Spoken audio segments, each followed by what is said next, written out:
This is a special podcast presentation from 700WLW.com. This is Bill Cunningham on Demand. I broke 1,000 hearts before I met you. I'll break 1,000 more, baby, before I am through. I want to be yours, pretty baby, yours and yours alone. I'm here to tell you, honey, that I'm bad to the bone, bad to the bone, bad to the bone. All right, Billy Cunningham, let's continue now with the Honorable Sheriff of the Tri-State, the nation, and the world, Richard K. Jones. And Richard K. Jones, welcome again to the Bill Cunningham Show. How you doing, Bill? Good. Before we get into the issues of law enforcement, which, of course, you dominate like the Colossus of Rhodes, a couple of things happened in the last couple of days I want to get your perspective on. Are you prepared? Yes, and this sir. is out of the blue. We haven't talked about this off the air. I was in your favorite restaurant, Willie's of Westchester, Saturday night for the football games. Yes, sir. And I sat down. I talked to a mom and a dad. They were probably, I forget their names. They weren't friends. I'd say in their mid-40s. And they were with their son and daughter, and one boy was 18, going to Lakota West. He's going to get out in about 4 months. And the daughter was about 14 or 15 and a freshman at Lakota West. Okay. And we started talking about this and that during the game. And the father says to me in the presence of his son and daughter, you know, neither one of my kids are college material. They started laughing. And I said, you know what? I wasn't college material either. I get Nor it. was I understand Nor was I. You know, Sheriff, you and I are a lot alike. Hey, we went to college later on. Hey, in my family, you went to a factory, you got married, you had kids, or you went to Vietnam. It's pretty simple. No other choices. That was it. That was it. In fact, many of our generation may have gone to college, and in my case, may have gone to law school, so I didn't go to Vietnam, but let's put that issue to the side for a moment. And he says to me, my kid's getting out in 4 months. He's had C's, a couple B's, doesn't want to go to college. I said, look, young man, it might change in 5 or 6 years. You can always go to college. He said, but what's he going to do in 4 months, 5 months? It's May, it's June. He graduates. He walks down the aisle. He's got the mortar board on his head. He takes his tassel and flips it over, and he's got that sheepskin. What's he going to do? And he looked at me, and I said, you know, one of your elected officials, and I speak on this regularly, and that is what happened to the American economy when kids who are good kids, kept their nose clean, no criminal record, don't have kids out of wedlock, they get C's and B's at Hamilton, they get C's and B's at Lakota East, Lakota West, they get C's and B's at Woodward or Deer Park High School, and they come out and say, okay, I'm ready to work. What's going to happen to that kid in this economy from your perspective, Sheriff? Hey, here's what they got to do.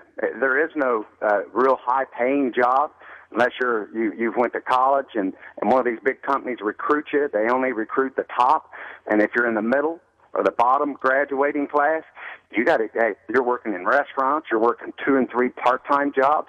That's all you can do.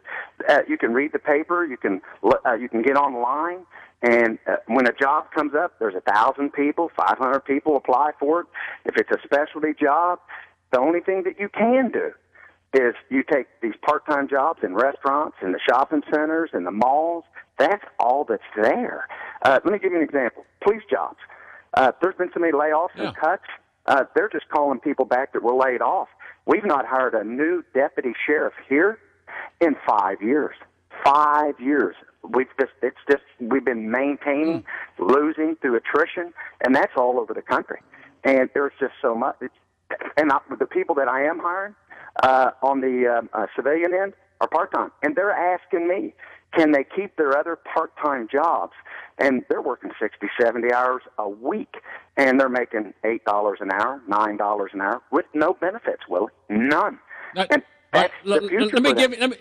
Let me give you the part 2 of this, and that is, as you may know, in addition to being a Deer Park kid, I also belong to Kemel Country Club, which is somewhat upscale. It's for the Honorable Carl Linder and Dick Farmer, billionaires, and I'm there, too, as a little guy, and so I'm sitting around. I've been there 23 years. I've been on the board for 6 years, and I talked to a couple of rich guys, and we're talking. They're having a hottie toddy, and I'm having my ginger ale, and they're talking about a week ago about their kids. They have a kid who came out of Purdue engineering.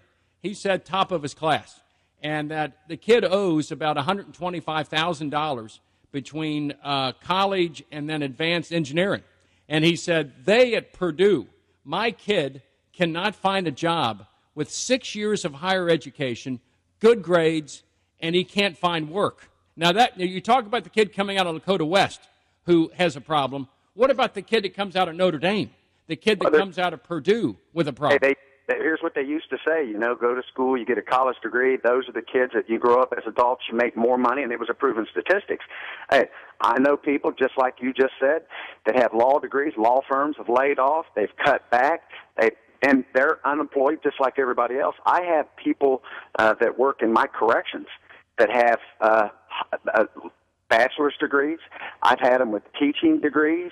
I've had them with master's degrees, and they're making a little over 12, 13 bucks an hour. And if they can find that with no benefits. But no, I know several people that their kids have law degrees, and they're having to leave the state, and I don't know what the other states have to offer. But I'm here in Ohio, it's not good. A lot of parents, their adult children are moving back in with them because they can't afford to make house payments and car payments. They can't even get loans.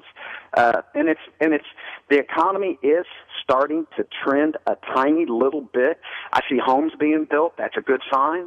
But I'm still selling 5 pages worth of sheriff's sale property where they're coming out the chute with people that lost them and they've been holding on to them. The banks have. But this recovery will not. There will not be a recovery. Just imagine, just in this area, Willie, the thousands of people that graduate from high school that can't find jobs, college. I mean, this is probably every 3 months. And this has been going on for 4 years, 5 years. Think of the thousands of people out there that when the economy does start working, well, I mean, this recovery could take 15, 20 years. And you're losing retirement time. And then the government's cutting back on government jobs. That adds to it. The military's full. They're downsizing. You can't go in the military. The recruitment, the waiting list is so long.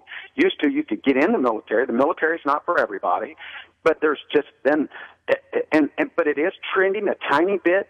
But it took 30 or 40 years for it to get to where everybody had work. And then you've got China, and you've got all these other countries, India. They're industrial. They're going through an industrial revolution, and we're not. Our factories are closing down left and right, and it's 200 people or 300 people, and they're losing their jobs, and they're having to retool, but I don't know what to retool for. There's just 1 or 2 good jobs here and there, and there's a bazillion people apply. You got to have work for this recovery to work that they talk about. Well, when I came out of Deer Park High School, probably 10, 20% of the class went to college, and the rest went to work. Ford Motor Company, General Motors, Ford Transmission in Batavia, and also in Sharonville. There were jobs all over Butler County. You could go to work in Butler County. Paper mills. We had 5 or 6 paper mills. We had foundries. Talk about that. Yeah.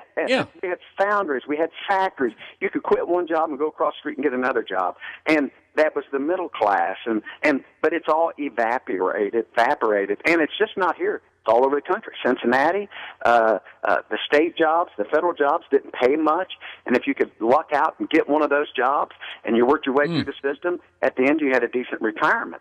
But people are losing their jobs there. They're talking about maybe doing away with the mail service. And look at the thousands of jobs that are going to be lost there.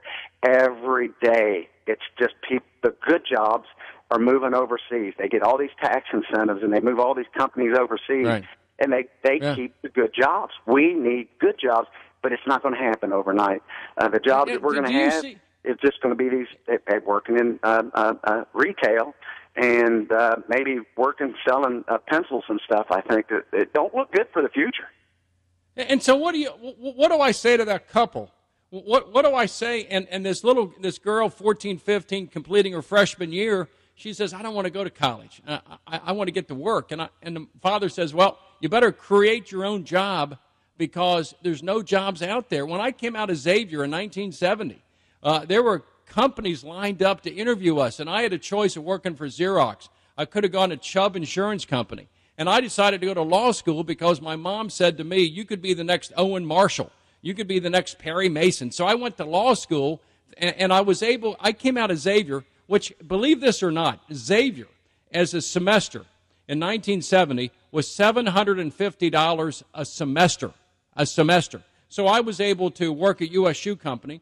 I was able to work as a dishwasher, and I had a baseball scholarship. And I left college owing nothing. I go to law school, and I work during the day. My wife works during the day, and our deal was I'll go to college and law school, Penny, and then when I get done, you go to college and law school. And that was the deal we had, and we executed our game plan. But each of us left college and law school having no debt from our education, and there were many opportunities. When I came out of law school, I could have worked in the public defender's office. I could have worked in the prosecutor's office. I was hired by Schnorf. There was another law firm wanting to hire me, and I had opportunities. But that same kid, Sheriff, coming out of high school today, doesn't have that job in Butler County or Kenton County. And the kid coming out of Miami or Xavier or UC is burdened by so much debt, they can't take a job because there's no job available. But if there is one available, they're going to pay their debt for the next 10 to 15 years and then to get back to zero. And I say to many kids today,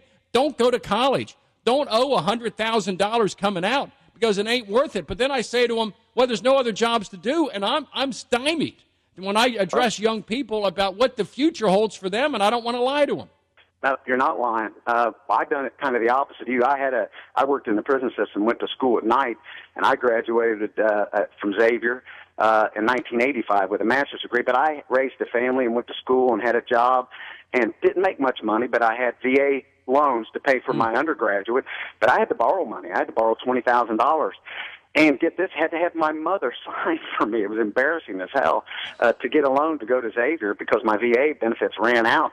But I had a good job, and it did help me at that time. You got promotions, you got advancement in the field that I was in, which was criminal justice. If you had a master's degree or an undergraduate degree, but I had debt. My son had debt, and he had to join the military. And I've told you this before. He had to go to Afghanistan to get it paid for, and they only paid for a portion of it. He still owes debt, not as much. But the military is full. People are coming home. Right. The military. These guys that's been to Afghanistan and Iraq, all over the world, cannot find work, and they've defended this country, and they're behind when they come home. The people that have been here, but the only good thing is they don't have debt. But when you graduate from college and you have $100,000 or $50,000 in debt, you have to work for years to pay that. You're stuck with that loan for 20 years, and you can't get rid of it. Right. And it's the only thing I can say. The only jobs that are available, for the most part, are part-time work. And it will get better, but you can't lie to them. People that are graduating from high school are competing with people graduating from college, and these aren't college jobs. These are jobs that, you can have a high school education and work, but college people are competing with you for those same jobs. Well, Sheriff, you sound so pessimistic. You're pessimistic. Give me some optimism. Tell me I'm wrong. I worry about Butler. I worry about Butler, Warren, Claremont, Hamilton County. I worry about Dearborn. I worry about Boone, Kenton, Campbell. I worry about the heart of the country. And I'm looking at what's happening here. And if it's happening here, the country cannot get well as long as these 5 counties that surround us right now are this much hurting. And I don't see hope out there. I really don't. This is the heart of the country. You're absolutely correct. That's right. Hey, we're the heart of it. And if we're having it, if you got Wilmington, they lost all their jobs. DHL. It's terrible. But there is nothing. Only thing that I can see, and I hear what you're saying. You talk to that couple about their adult children. Saturday night. That's everywhere. Hell, that's everywhere. My son got out of the military 8 months ago.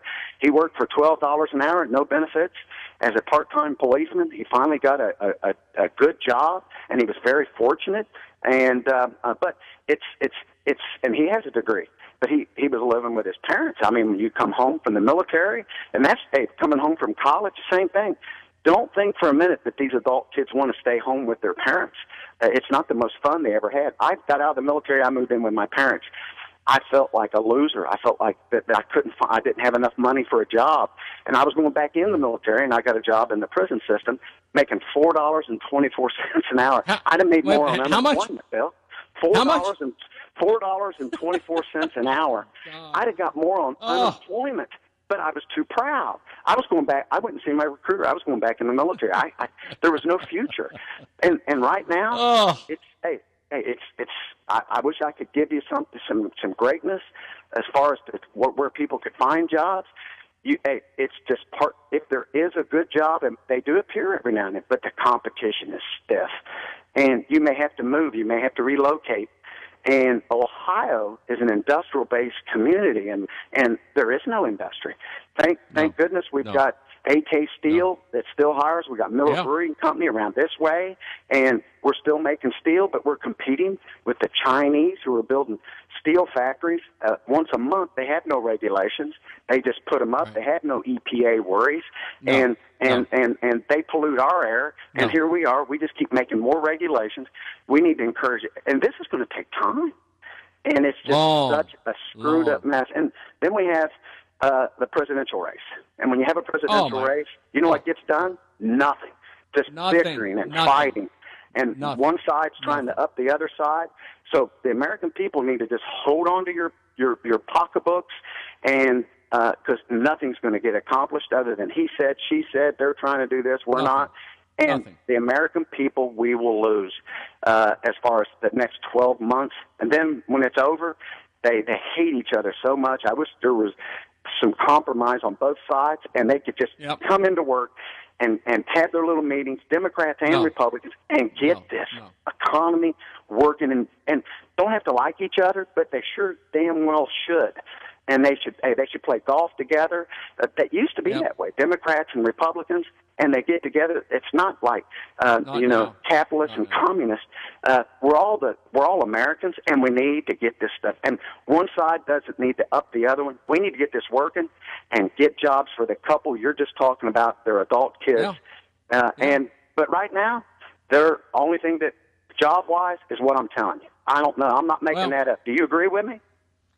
Sheriff, when a kid from Purdue with engineering cannot find work, and when a couple who lives in Lakota West School District, Lakota School District, and they can't find work coming out of good high schools, and there's a bunch of really good high schools, whether it's Madera's a good high school, Wyoming. Kids come out of there, really don't want to go to college right now. It's too expensive, and they go, okay, I want to move out. I want to get an apartment. I want to meet a girl, I want to meet a guy, and I want to get married, have a couple kids. I'm saying to them, man, you got a problem that you and I faced. But look, when you and I faced these problems in the 70s, I'd say from 1970, 71 until 1985, it was devastating. But 84, 85, 86 happened, and the economy grew for like 20 years, and we were okay. I don't see that growth the next 20 years. I don't see it happening, Sheriff. No, it's going to be just tiny little slithers. We're still pumping out all these sheriff sale houses, and that's all over the state of Ohio and the United States where people have lost their houses. And the inventory, and what that's doing is dragging the prices of property down. And if you can get along, it's unbelievable. And it's just so tough right now, and the economy is going to grow so slow. All these people, what do they do for work? They have to have 2 and 3 jobs. And they almost have to guarantee they have to live somewhere, or the parents have to help with the finances, have to get them, or they'll be back. And you don't want them to be set up for failure. Then they get down on themselves, and there's only so much. And if you teach them, you can get unemployment. Then you get unemployment. But you got to get out, and you got to find work. You got to feel good about yourself. And there's only so many things you can do to start your own business in a terrible economy like this. It's tough. All right, Sheriff, at some point, you and I, you're a community leader, maybe I'm a voice. We've got to get optimistic and tell people there's hope. But, Sheriff, we got to run. I wanted to talk with you about Romney being a Mexican, which his family lives in Mexico. We'll do that later. But, Sheriff Richard K. Jones, you're the best. Let's do it again. Hey, see you. Bye, Willie. All right, you're the best. Sheriff Richard K. Jones. Let's continue now, and news is next at the home of the Reds, News Radio 700 WLW.